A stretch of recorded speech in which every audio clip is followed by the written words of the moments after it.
AutoCAD 2011 provides you with another excellent drafting setting known as selection cycling. Selection cycling allows you to cycle between objects that might be on top of or share common locations in the drawing area. If I look at my layer pull-down menu here, there are 3 components layers. That indicates to me that there could be 3 components on the drawing.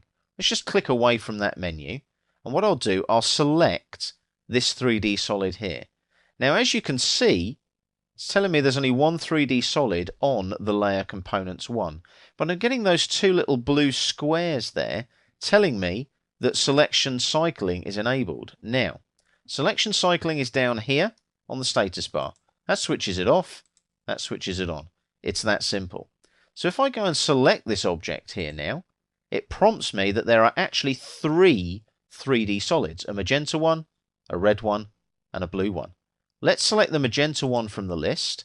So that is now selected. I'm going to right click and I'm going to go to move. It asks for a base point. I hover over the center snap there and left click.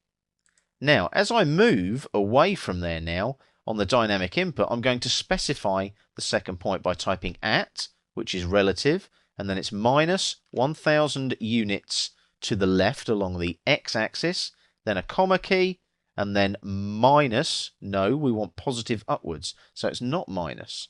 Remember your minuses and your positives. Always good to remember that positive y is upwards, so that's 500. If I press enter now, that's moved that one in that direction. Now, notice I have a red solid here, but I'm still getting the selection cycling, the little blue squares. So if I click again, there's still 2 objects there. I'm going to select the red 3D solid, and again I'm going to right click and select move, using the base point of the center again here, like so, and then this time I'm going to select some coordinates, this time which are going to be 1000, and then comma 500, both positive, to the right and upwards, and then enter, and that moves that one that way. Now, here's the sanity check for you. If I hover over this one, there's no selection cycling, the little blue squares. If I hover over this one, there's no selection cycling, the little blue squares.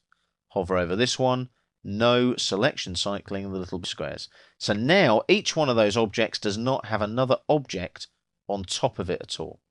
And what we can do now, we can have a quick check there by doing an isometric view here on the view cube, and you can see there that those objects are individual objects now sitting on our sheet waiting to be welded and put into our component.